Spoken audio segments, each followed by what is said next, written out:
ஸ்ரீ குருப்யோ நமஹ ஹரிஹி ஓம். ஆன்மீகமித்ரா நேயர்களுக்கு அன்பு வணக்கங்கள். வாழ்த்தி வரவேற்கிறோம். பச்சை கற்பூரத்தின் பலன்கள் என்கிற ஒரு தலைப்பினை எடுத்துக்கொண்டு ஆன்மீக ரீதியாகவும் விஞ்ஞான ரீதியாகவும் ஒரு சில அற்புதமான தகவல்களை உங்களுக்கு பதிவு செய்திருக்கின்றேன். பொதுவாக கற்பூரம் அப்படின்னு சொன்னால் எல்லாருக்குமே தெரியும். கோவிலில் வீட்டில் பூஜையில் கற்பூரம் காட்டுறோம். அது ஒரு பெட்ரோலியம் ப்ராடக்ட், அவ்வளவுதான்.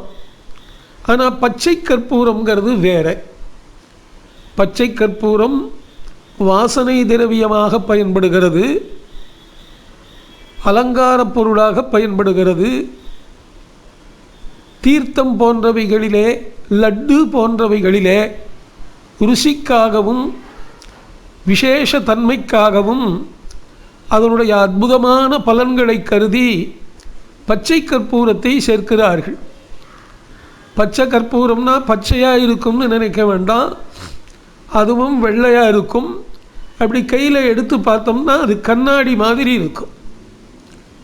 இந்த பச்சை கற்பூரம் எங்கே விளைகிறது? சீனா, ஜப்பான் போன்ற நாட்டிலே இருக்கக்கூடிய ஒரு மர இனத்திலே இருந்து, அதனுடைய மரப்பட்டையிலே இருந்து பச்சை கற்பூரமானது இயற்கையாக அப்படியே கிடைக்கிறது. உங்களுக்கு புரிகிற மாதிரி சொல்லணும்னா, நம்ம ஊரில் இருக்கக்கூடிய வேப்ப மரத்திலே கோந்து கிடைப்பது போல, முருங்கை மரத்திலே கோந்து கிடைப்பது போல, வெளிநாடுகளிலே சில நாடுகளில் மட்டும் ஒரு விதமான மரத்தின் பட்டையிலே இருந்து இந்த பச்சை கற்பூரம் ஏடு ஏடாக கிடைக்கிறது. இந்த பச்சை கற்பூரம் ஒரு பாசிட்டிவ் வைப் அப்படின்னு சொல்லலாம், தரக்கூடிய ஒரு பொருள். நல்ல அற்புதமான வாசனை உள்ளது, நல்ல நறுமணம் உள்ளது. நிறைய வாசனை பொருள்களிலே, தயாரிப்புகளிலே அந்த வாசனைக்காகவே அந்த பச்சை கற்பூரத்தை சேர்க்கிறார்கள். உணவிலே சேர்க்கக்கூடிய நோக்கம் கூட வாசனைக்கு முக்கியத்துவம் உண்டு. இப்போ லட்டு சாப்பிட்றோம் இல்லையா? திருப்பதி லட்டு நாம் நம்முடைய திருமணங்களிலே, வீட்டிலே, விழாக்களிலே தரக்கூடிய லட்டிலே குறிப்பாக லவங்கத்தோடு பச்சை கற்பூரத்தையும் சேர்ப்பார்கள். லவங்கம், ஏலக்காய், பச்சை கற்பூரம், இந்த மூன்றும் ஒரு கூட்டணி. ஸ்வீட்டில் இதை சேர்த்துக்கிட்டோன்னா அந்த ஸ்வீட் நல்லா தூக்கலாக ருச்சியாக இருக்கும். இந்த பச்சை கற்பூரத்துக்கு விஷத்தை முறியடிக்கக்கூடிய ஒரு சக்தி உண்டு. அதுக்காக பச்சை கற்பூரத்தை அதிகம் உண்ணக்கூடாது. 1 கிராம் பச்சை கற்பூரத்தை எடுத்து தண்ணீரிலே கலந்தால் 100 பேர் சாப்பிடலாம். அவ்வளவு கம்மியாக தான் எடுத்துக்கணும். நல்லா ஒரு பெரிய பிட்டை எடுத்து, அது கண்ணாடி மாதிரி இருக்கும், அப்படி உடச்சி எடுக்கலாம். சில பேர் பொடி பண்ணி வச்சுக்குவா.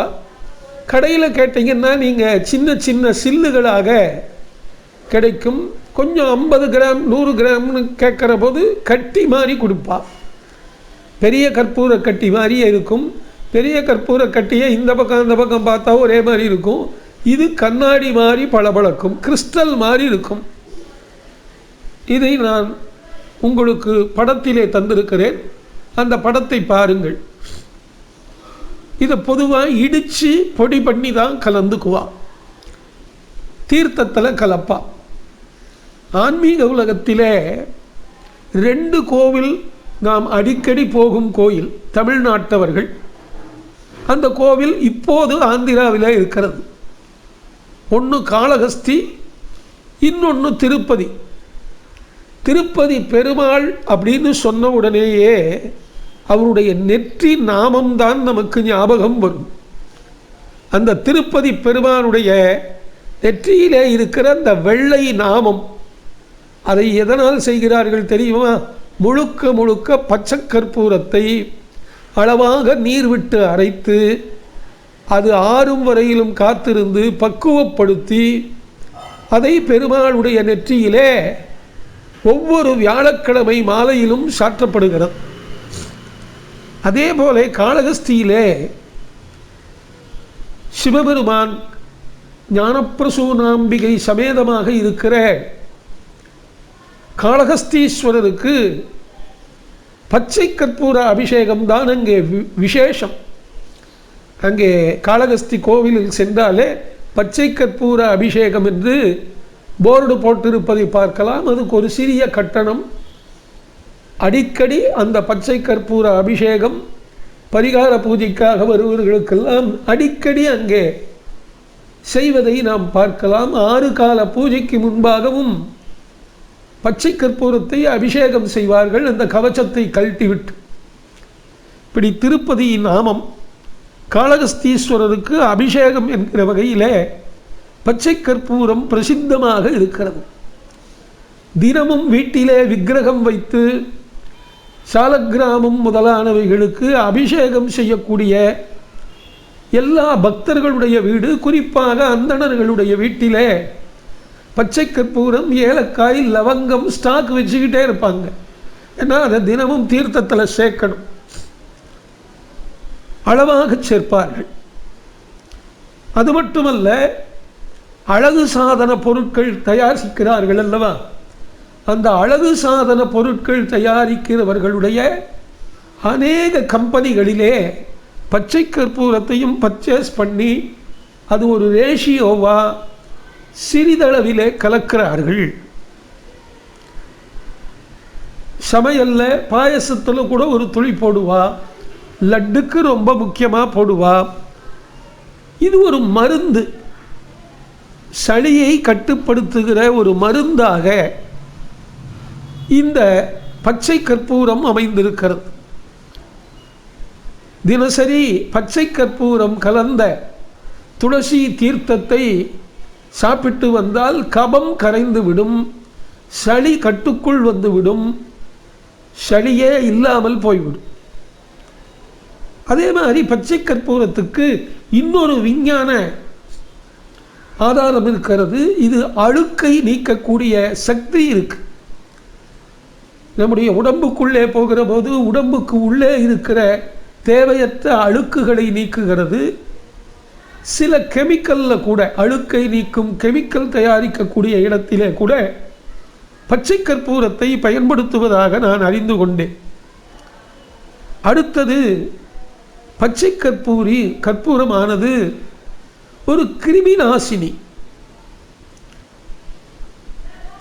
நாசினி என்று ஆதாரத்தோடு ஆயுர்வேதத்திலே சொல்லுகிறார்கள். கிருமி நாசினியாகவும் இந்த பச்சை கற்பூரத்தை பயன்படுத்துகிறார்கள். தீர்த்தத்தில் பயன்படுத்துகிறோம், லட்டு போன்ற ஸ்வீட்டுகளில் பயன்படுத்துகிறோம், பகவானுக்கு அலங்காரத்திலே பயன்படுத்துகிறோம், அழுக்கு போக்குவதற்காக பயன்படுத்துகிறோம்.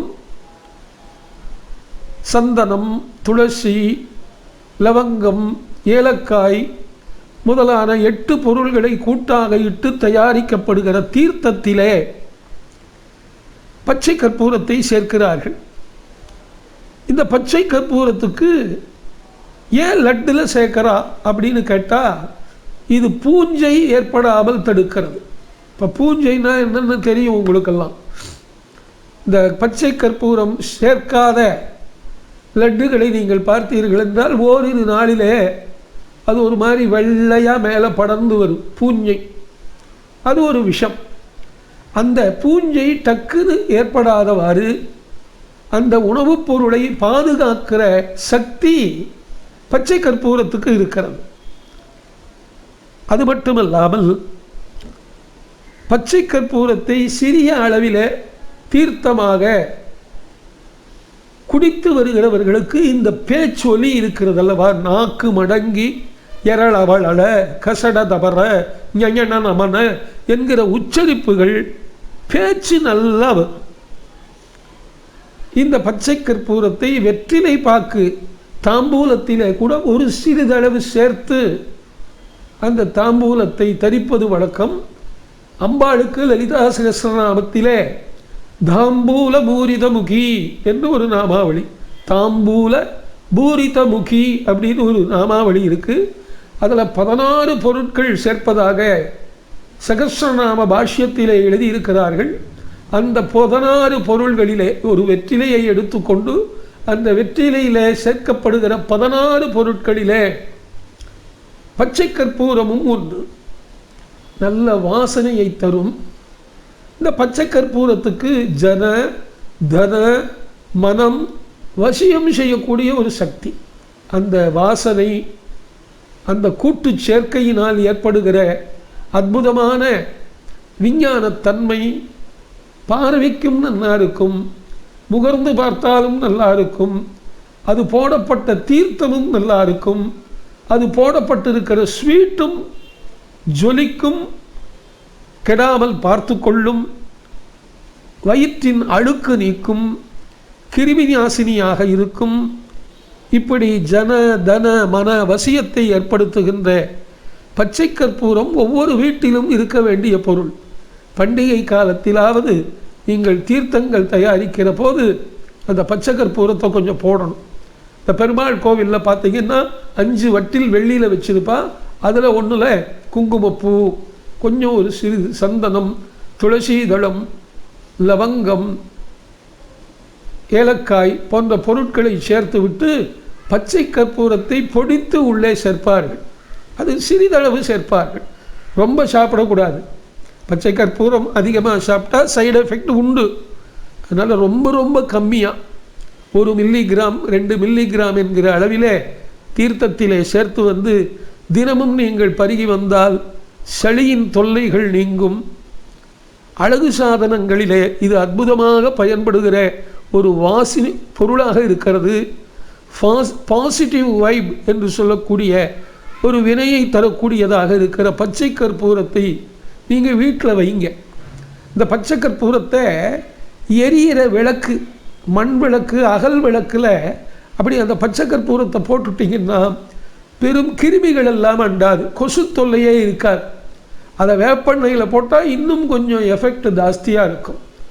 இப்படி பல்வேறு விதமான உணவுப் பொருளாகவும் விஞ்ஞான பொருளாகவும் அழகு சாதன பொருளாகவும் பூஜைக்கு உரிய புனித பொருளாகவும் இருக்கிற பச்சை கற்பூரத்தை உங்கள் குடும்பத்திலே ஒரு சிறிய டப்பியிலே போட்டு வைத்து கொண்டு அதை அளவாக பயன்படுத்தி நீங்கள் பலன் பெற வேண்டுமாய் எங்கள் ஆன்மீக மித்ராவின் சார்பாக வணங்கி கேட்டுக்கொள்கிறோம்.